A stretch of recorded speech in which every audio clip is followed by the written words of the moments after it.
We economic hitmen really have been the ones responsible for creating this first truly global empire. And we work many different ways.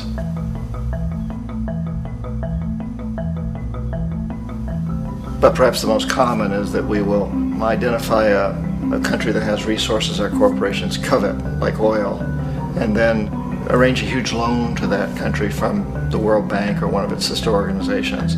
But the money never actually goes to the country. Instead, it goes to our big corporations to build infrastructure projects in that country, power plants, industrial parks, ports, things that benefit a few rich people in that country, in addition to our corporations, but really don't help the majority of the people at all. However, those people, the whole country is left holding a huge debt. It's such a big debt they can't repay it, and that's part of the plan, that they can't repay it.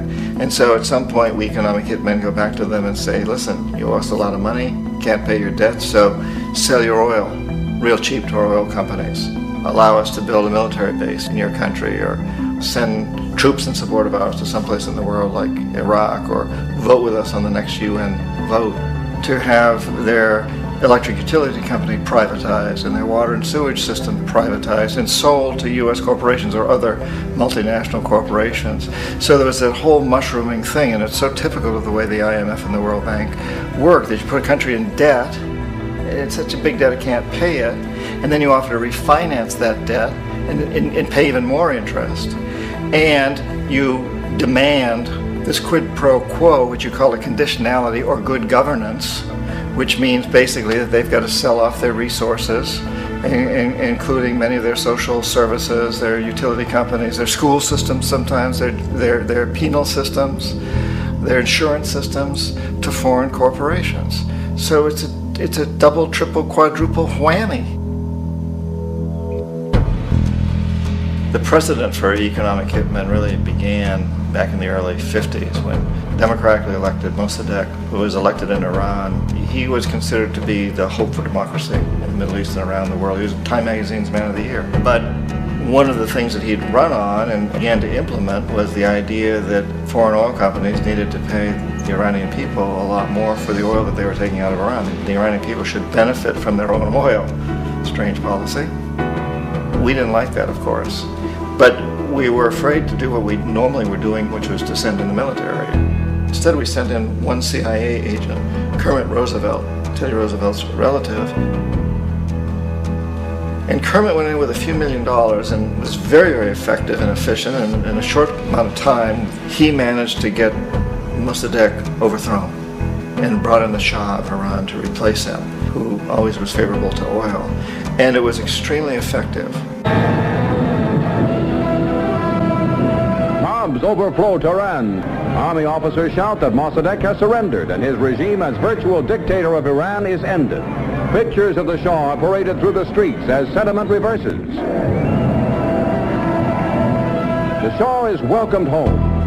So back here in the United States, in Washington, people looked around and said, wow, that was easy and cheap. So this established a whole new way of manipulating countries, of creating empire. The only problem with Roosevelt was that he was a card-carrying CIA agent, and had he been caught, the ramifications could have been pretty serious. So very quickly at that point, the decision was made to use private consultants to channel the money through the World Bank or the IMF or one of the other such agencies, to bring in people like me who worked for private companies, so that if we got caught, there would be no governmental ramifications.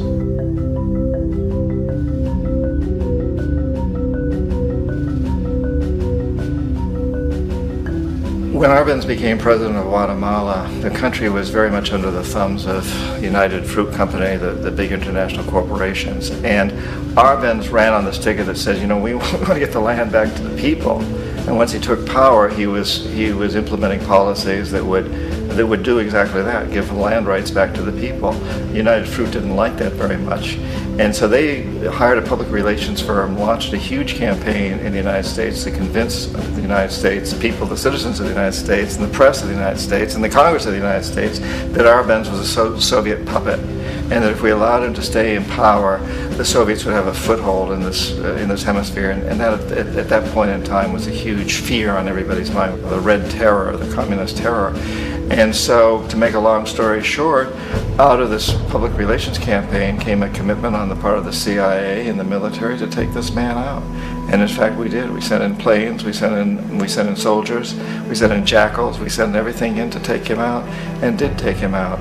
And as soon as he was removed from office, the new guy that took over after him basically reinstated everything to the big international corporations, including United Fruit.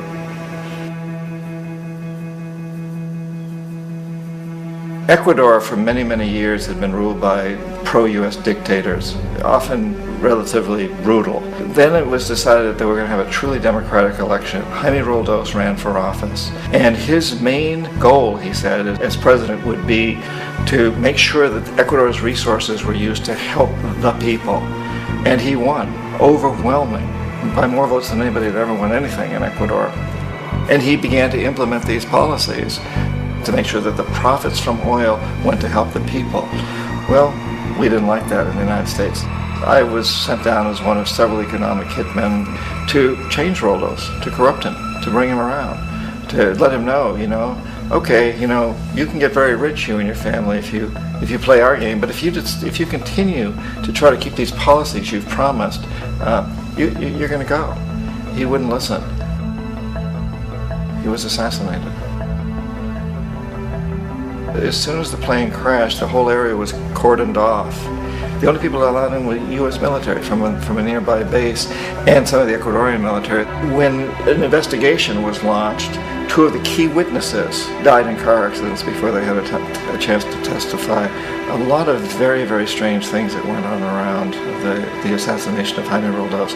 I, like most people who've really looked at this case, have absolutely no doubt that it was assassination. And of course, in my position as an economic hitman, I was always expecting something to happen to Jaime, whether it be a coup or assassination, I wasn't sure, but that he would be taken down because he was not being corrupted. He would not allow himself to be corrupted the way we wanted to corrupt him. Omar Torrijos, president of Panama, was one of my favorite people. I really, really liked him. He was very charismatic. He was a guy who really wanted to help his country. And when I tried to bribe him or corrupt him, he said, look, John, he called me Juanito. He said, look, Juanito, I don't need the money. What I really need is for my country to be treated fairly. I need for the United States to repay the debts that you owe my people for all the destruction you've done here. I need to be in a position where I can help other Latin American countries win their independence and be free of this terrible presence from the north that you people are exploiting us so badly.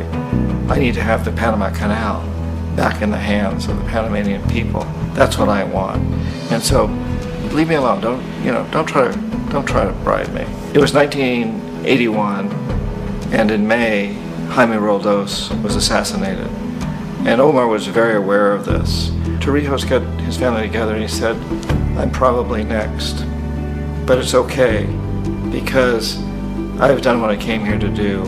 I've renegotiated the canal. The canal will now be in our hands. He just finished negotiating the treaty with Jimmy Carter. In June of that same year, just a couple of months later, he also went down in an airplane crash, which there's no question was executed by CIA-sponsored jackals. Tremendous amount of evidence that one of Torrijos' security guards handed him at the last moment as he was getting on the plane a tape recorder, a small tape recorder that contained a bomb.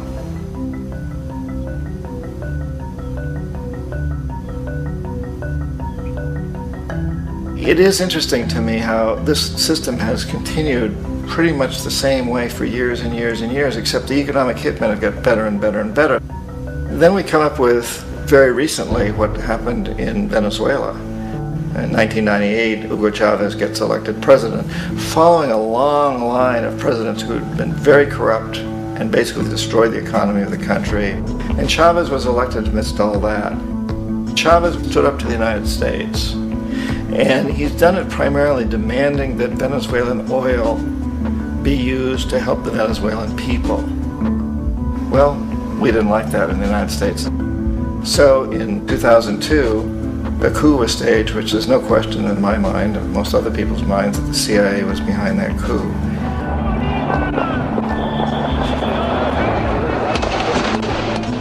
way that that coup was fomented was very reflective of what Kermit Roosevelt had done in Iran, of paying people to go out into the streets, to riot, to protest, to say this Chavez is very unpopular.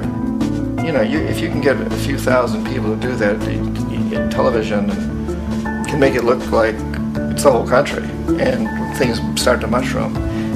Except in the case of Chavez, he was smart enough, and the people were so strongly behind him that they overcame it, which was a phenomenal moment in the history of Latin America.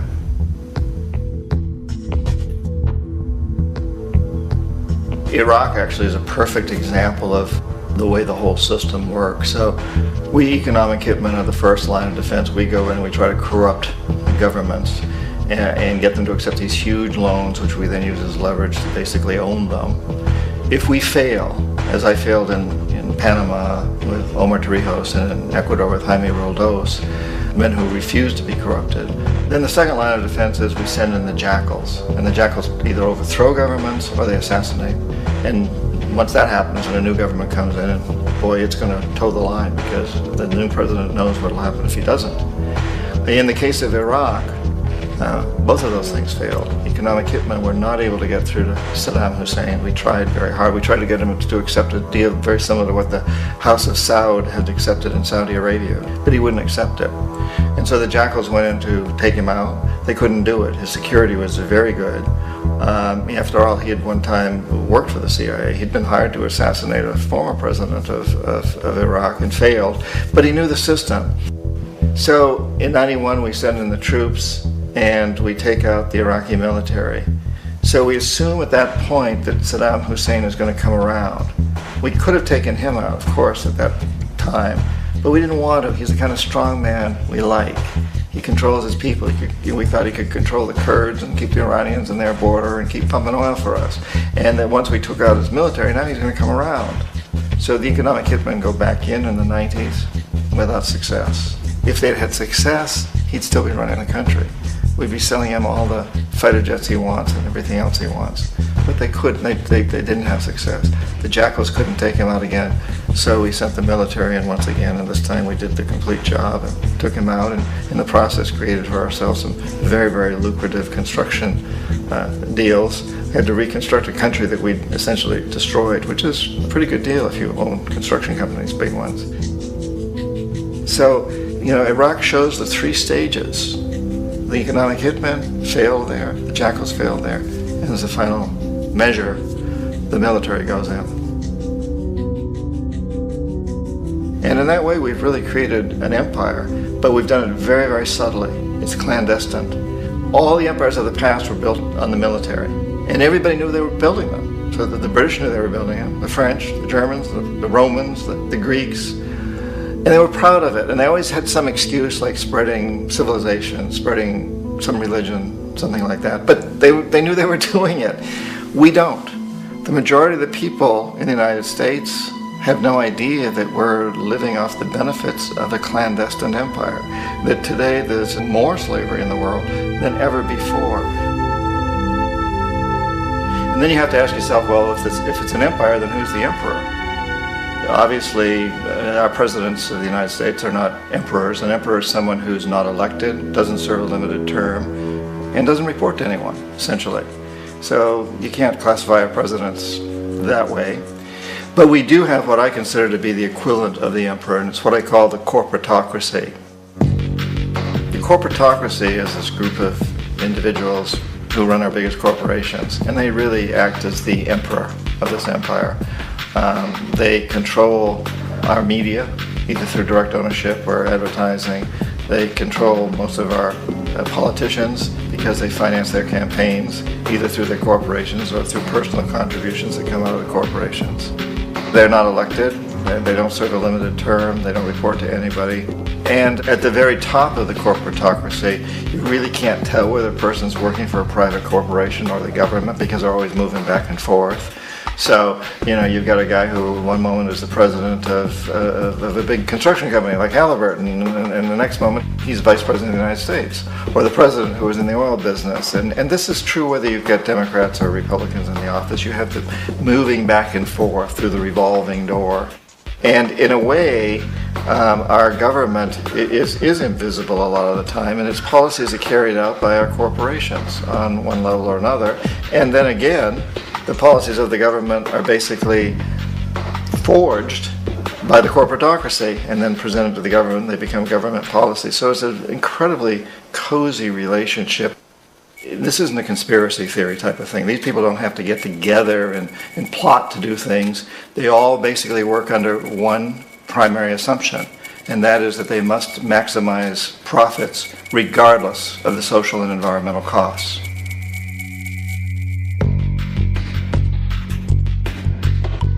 This process of manipulation by the corporatocracy through the use of debt, bribery, and political overthrow is called globalization.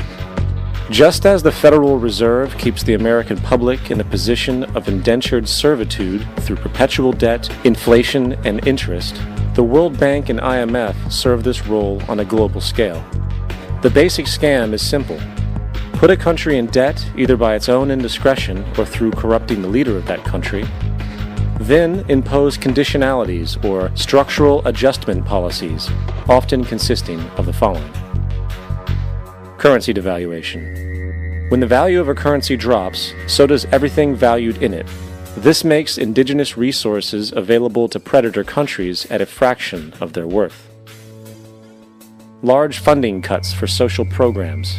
These usually include education and healthcare, compromising the well-being and integrity of the society, leaving the public vulnerable to exploitation.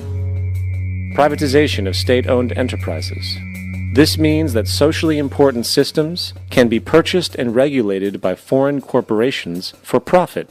For example, in 1999, the World Bank insisted that the Bolivian government sell the public water system of its third largest city to a subsidy of the U.S. corporation Bechtel. As soon as this occurred, water bills for the already impoverished local residents skyrocketed. It wasn't until after a full-blown revolt by the people that the Bechtel contract was nullified.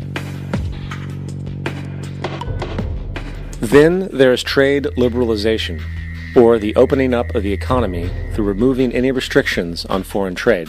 This allows for a number of abusive economic manifestations, such as transnational corporations bringing in their own mass-produced products, undercutting the indigenous production and ruining local economies. An example is Jamaica, which, after accepting loans and conditionalities from the World Bank, lost its largest cash crop markets due to competition with Western imports.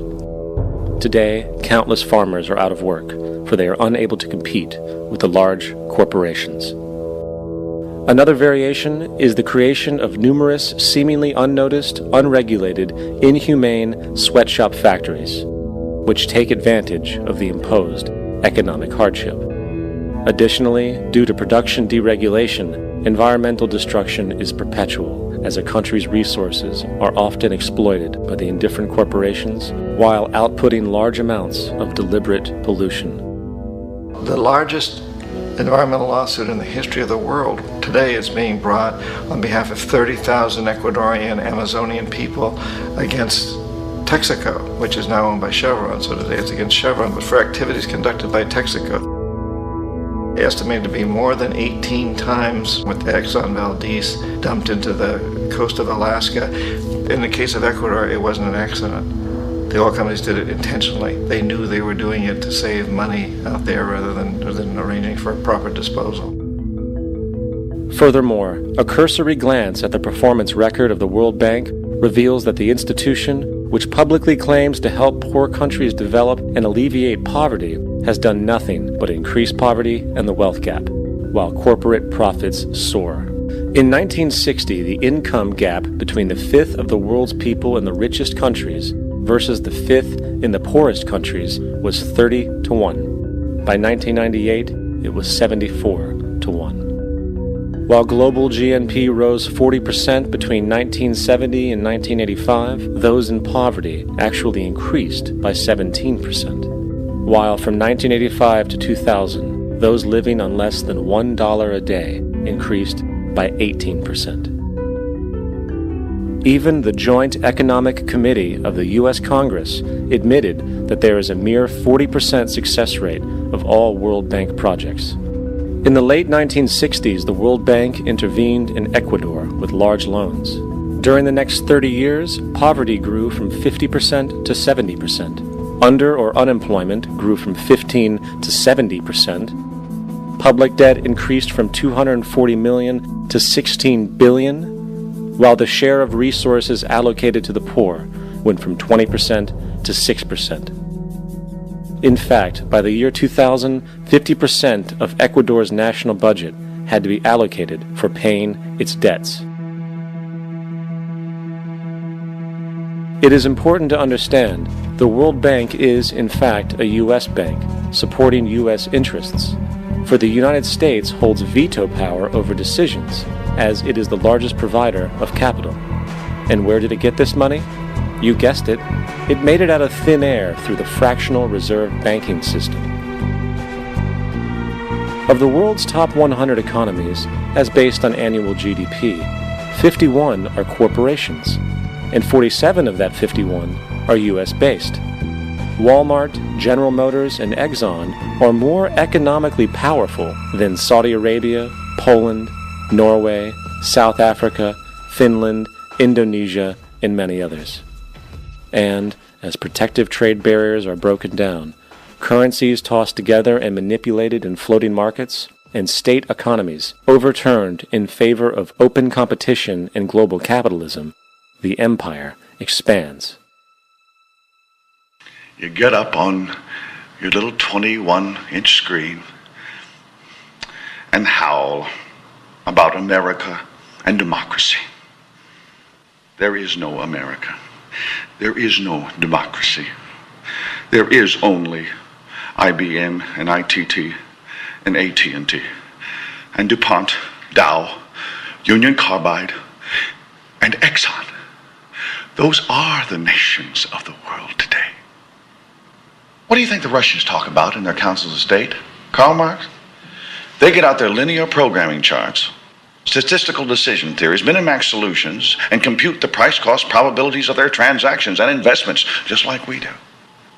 We no longer live in a world of nations and ideologies, Mr. Beale. The world is a college of corporations, inexorably determined by the immutable bylaws of business. The world is a business, Mr. Beale.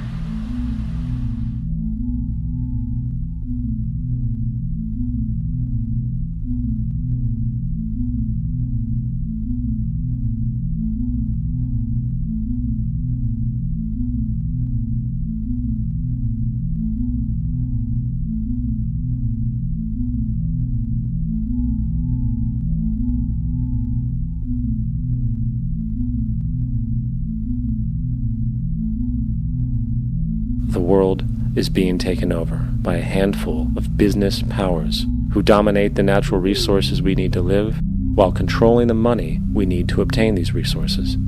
The end result will be world monopoly, based not on human life, but financial and corporate power. And as the inequality grows, naturally more and more people are becoming desperate. So the establishment was forced to come up with a new way to deal with anyone who challenges the system. So they gave birth to the terrorist. The term terrorist is an empty distinction, designed for any person or group who chooses to challenge the establishment. This isn't to be confused with the fictional Al-Qaeda, which was actually the name of a computer database for the US-supported Mujahideen in the 1980s.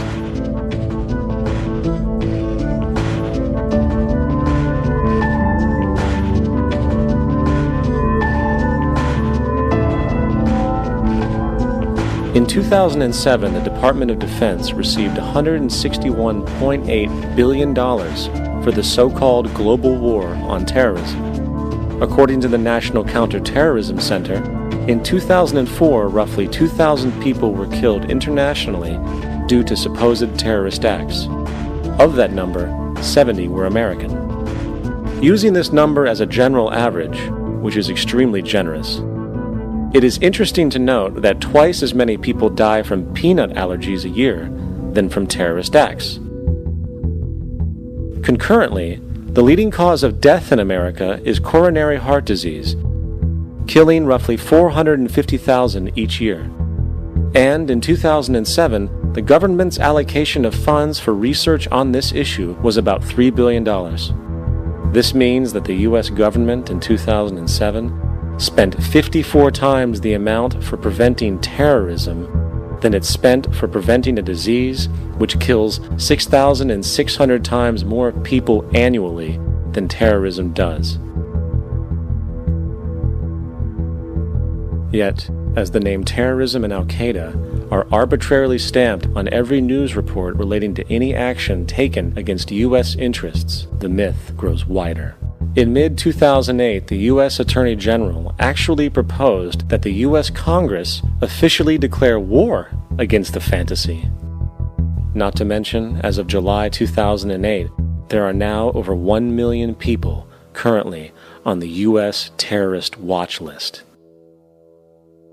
These so-called counterterrorism measures, of course, have nothing to do with social protection, and everything to do with preserving the establishment amongst the growing anti-American sentiment both domestically and internationally, which is legitimately founded on the greed-based corporate empire expansion that is exploiting the world. The true terrorists of our world do not meet at the docks at midnight or scream Allah Akbar before some violent action. The true terrorists of our world wear $5,000 suits and work in the highest positions of finance, government, and business.